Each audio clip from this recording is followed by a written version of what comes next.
When we came into this 2024 college football season, Boise State was definitely not a team in the headlines of mainstream media. Honestly, before the kickoff of the first game, I hadn't even heard a peep about this team at all. I had no idea who Ashton Jeanty was. I had no idea that this was even a relevant team at all. But now going into week 11, this is a team that is right in the thick of the college football race, and they control their own destiny. Their only loss is to an Oregon team that right now is the #1 seed. So really overall, this season has been a major success for the program, and they have really put themselves on the map. They barely squeaked out a win over Nevada, but with where they are in the season right now, ultimately a win is a win. And the Broncos are now one game closer to earning a spot in the college football playoff. Like I said, they do control their own destiny, and they have 3 very winnable games coming up that I'm going to talk about later. In this game, Jeanty continued his Heisman buzz, but did have an uncharacteristic fumble. But his stat line was still unreal: 209 yards, 3 touchdowns. He wore the defense down with 34 attempts, and Boise State put their complete faith in him. And it paid off. And working the clock through his running has really become their winning formula.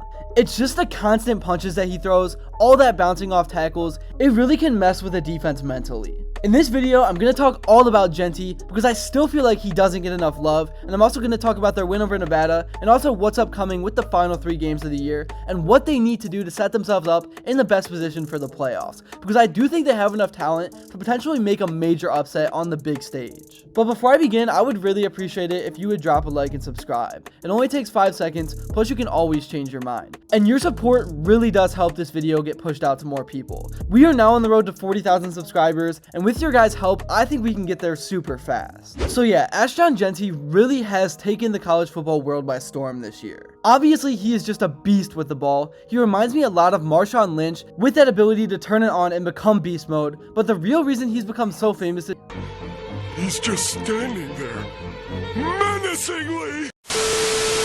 That's become the big meme on him, but talent-wise, he really is one of the best running backs I've ever seen. When I first saw his highlights, I couldn't believe my eyes. How he bounces off runners, refuses that. He's just a great guy. He's a Christian, he's a leader, he's a great guy to have in the locker room. I think he really brings this team together, and nothing was ever given to him. He had to earn his offer to Boise State, and that is why I think he's so respected. And even though I said he deserves a lot more attention, there definitely has been some people talking about him. Just how special of a football player, how special of a human being is Ashton Jeanty? Yeah, I mean, guys, Ashton Jeanty is a generational talent. He impacts me, our team, so much every single day. I mean, this guy practices his tail off. Something I think about Ashton is, he's the offensive player of the year in our conference last year, commits to stay to Boise State, even though when everybody else thought he was going to leave. That makes him different. He wanted to leave his legacy. We knew we had to ask. I mean, he is the favorite to win the Heisman, we all know. But I didn't know that he could break Barry Sanders' single-season rushing record. Yeah. That's crazy. Like, how is that possible? He's a great kid. He's a great human being outside of playing football, and that's why I want it for him more than just, supporting. There's all these things that you want for Boise State just for being an alumni. But for him, the person that he is, he deserves it. Jeanty's story is so great. He was always doubted and overlooked in high school and just couldn't get that big offer he wanted until Boise State came along, and he has been the perfect fit. And it was the perfect place for him to get his name out on the big stage.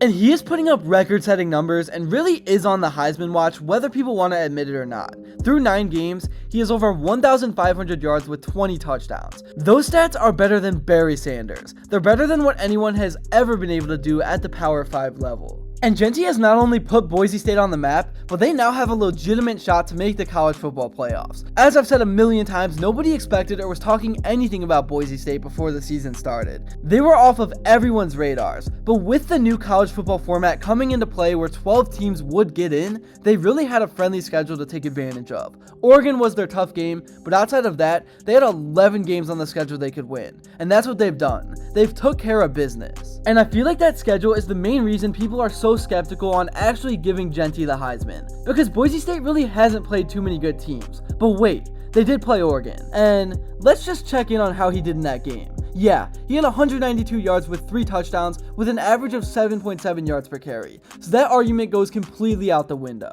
But I don't think Jeanty is that worried about the Heisman. He's worried about helping the team win and what's ahead. If they win out, they have a great shot to sneak in.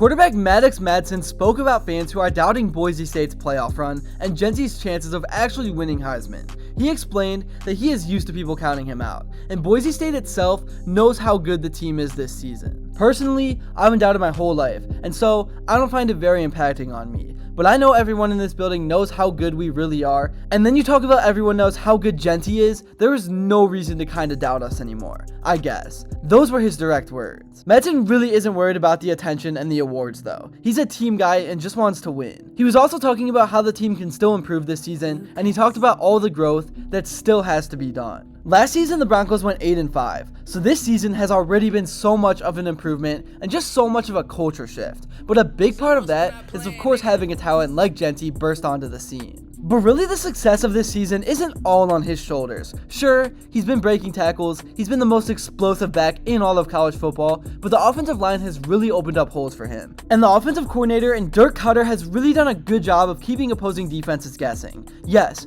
majority of the time Jeanty does end up with the carry, but even in the last game, over the few drives I saw, a couple of times Madsen took off himself and the entire defense bit on Jeanty. So Ashton Jeanty really has opened the offense up and has allowed other guys to be able to have their moments. Like Matt Lauder, who had 61 yards receiving and a touchdown. He had a fantastic game and really contributed in multiple areas. But only 3 receivers actually officially showed up in the stat sheet in this game. That is how much Boise is committed to winning through the run, and if it ain't broke, don't fix it. Switching gears over to the defense, Boise State fans have been accustomed to neat and safe play this season, and that continued in the win over Nevada. They sort of play like how my dad plays Madden. You shrink the game and work the clock and let the defense force the opposing offense to make a mistake. The Boise State defense forced 2 fumbles out of Nevada, including getting a 4th quarter recovery right at the goal line. And really the Boise State offense was the main reason why Nevada even had a chance in this game. Winning that turnover battle is always huge to win a game, said redshirt junior linebacker Marco Notoriani, who also recovered a fumble. So especially on a goal line like that, situationally putting them away. And then our offense just going out and running the clock out was huge. The Broncos gave up a touchdown on a 36-yard pass after the end zone fumble, making the score 28-21. But all the Wolfpack could do was try an onside kick at that point.